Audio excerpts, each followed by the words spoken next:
कि केंद्र में भारतीय जनता पार्टी की सरकार है, राज्य में योगी आदित्यनाथ जी की सरकार है। आपने इससे पहले भी कई मर्तबा स्वास्थ्य, शिक्षा ये मुद्दे आप उठाते रहे।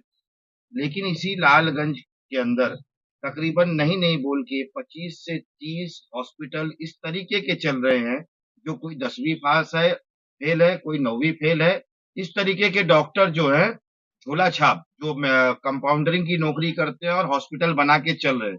और इसको लेके जिला अध्यक्ष जो है लालगंज के श्रीवास्तव जी, उनको भी प्रार्थना पत्र दिया गया और कई मर्तबा सीएमओ को अवगत कराया गया, लेकिन अभी तक इस पे कोई कार्रवाई नहीं होती। तो क्या आम जनता का जान और आम जनता का पैसा इतना फालतू है कि क्या उस पे कोई कार्रवाई करना नहीं चाहता? आए दिन खिलवाड़ हो रहे हैं।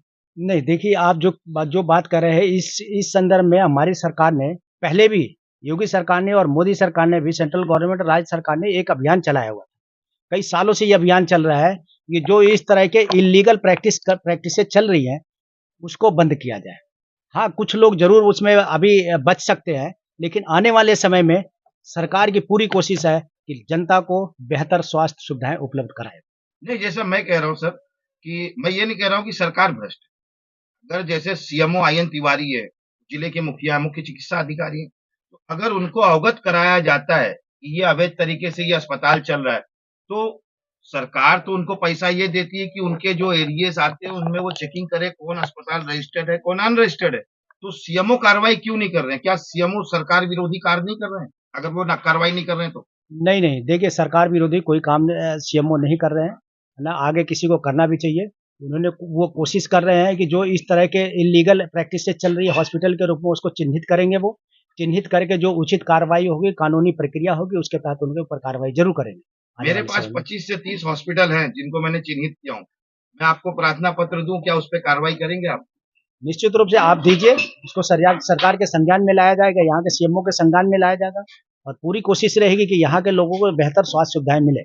आप वही राजेश सरोज हैं जो कभी समाजवादी पार्टी में रहते थे, वही भारतीय जनता पार्टी के लोगों पे सवाल खड़ा करते थे। आज भारतीय जनता पार्टी में है, लोगों के बीच जा रहे हैं, तो कुछ सवाल नहीं कर रहे जनता से।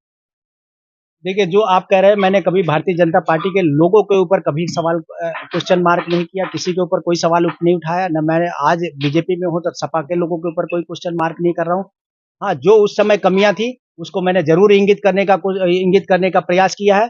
आज भी अगर कोई कमियां नजर आएंगी तो मैं सरकार के संज्ञान में लाऊंगा, अपने माननीय सांसद महोदय के संज्ञान में लाऊंगा, सीएमओ को लाऊंगा, जिसको भी संज्ञान में लाना होगा, डीएम को लाना होगा, वो जरूर लाऊंगा, क्योंकि ये क्षेत्र की समस्याओं, लोगों की समस्याओं को दूर किया जा सके। नेताजी, आप तो पहले सपा पार्टी में थे और सपा के एक बहुत ही चर्चित चेहरे भी थे। आखिर ऐसी क्या वजह हो गई कि चुनाव आते ही आप भारतीय जनता पार्टी में शामिल हो गए? देखिए मैं सपा में था ज़रूर, लेकिन मेरी जो आइडियोलॉजी है, विचारधारा थी, वो हमेशा राष्ट्रवाद की रही है और मैं वहाँ रह के भी मैं हमेशा कोशिश हमारी यही रहती थी कि मैं देश के साथ खड़ा रहूँ। जब भी देश की ज़रूरत पड़ती, देश को ज़रूरत पड़ेगी तो मैं वहाँ पे भी था, देश के साथ ही हमेशा खड़ा रहता था और वहाँ रह के मैं अपने साथ खुद न्याय नहीं कर पा रहा था। तो मैंने एक अपना निर्णय लिया कि मुझे बेहतर है कि मैं अपनी आइडियोलॉजी के साथ खड़ा हूँ और अपने साथ भी न्याय कर सकूँ। तो इस वजह से मैंने अपना इस पार्टी को जॉइन किया और देखा जाए तो वैसे मैं पहले भी बहुत सालों पहले बहुत साल से मैं इसमें था और आरएसएस का मैं कैडर भी रहा हूँ, ये काम भी किया हुआ है और दिल्ली में जब था तो मैं बीजेपी में ही था। तो मुझे कोई ऐसी कोई दिक्कत इसमें नहीं है, ये इसमें रह के मैं अपने साथ पूर्णतः न्याय कर सकता हूँ मैं। यानी एक तरीके से ये समझा जाए कि आपकी घर वापसी हुई है। आप वो कह सकते हैं, लेकिन वहाँ रहने के बावजूद भी मेरी आइडियोलॉजी वही थी। मैंने कभी भी देश के खिलाफ कोई बयानबाज़ी नहीं करी, देश के प्रधानमंत्री के खिलाफ कोई बयानबाज़ी नहीं करी। हाँ, नीतियों को लेके जो नीतियों में जो कमियाँ थी वो ज़रूर मैंने वहाँ पे भी इंगित किया था और यहाँ पे भी जहाँ पे भी मुझे लगेगा कि है नीतियों में है सुधार की गुंजाइश है, वो मैं यहाँ पे भी वो बात अपनी रखूँगा।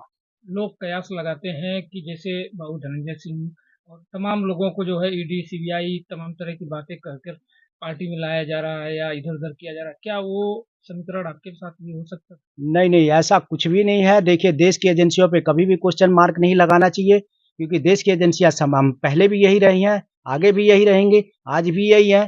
तो देश की एजेंसियों के ऊपर किसी को भी क्वेश्चन मार्क नहीं करना चाहिए। सुप्रीम कोर्ट वही रहेगा, कोई भी पार्टी आएगी ना सुप्रीम कोर्ट को बदल पाएगी, ना ईडी को बदल पाएगी, ना सीबीआई को बदल पाएगी। तो इसलिए बेहतर है कि अपनी एजेंसियों पे कम से कम आपको विश्वास करना चाहिए। अपनी एजेंसियों पे विश्वास करना चाहिए। अब आप भारतीय जनता पार्टी के साथ जुड़ गए हैं। कितना संघर्ष कर पा रहे हैं अपने प्रत्याशी महोदय को जिताने में? मैं पूरी ईमानदारी के साथ प्रत्याशी को जिताने में लगे हुए हैं और मेरा विश्वास है और जनता भी ये विश्वास दिला रही है कि हमारा प्रत्याशी पूर्ण रूप से पूर्ण बहुमत से जीतेगा और अच्छी खासी मार्जिन के साथ हम जीतेंगे, जीत हासिल करेंगे।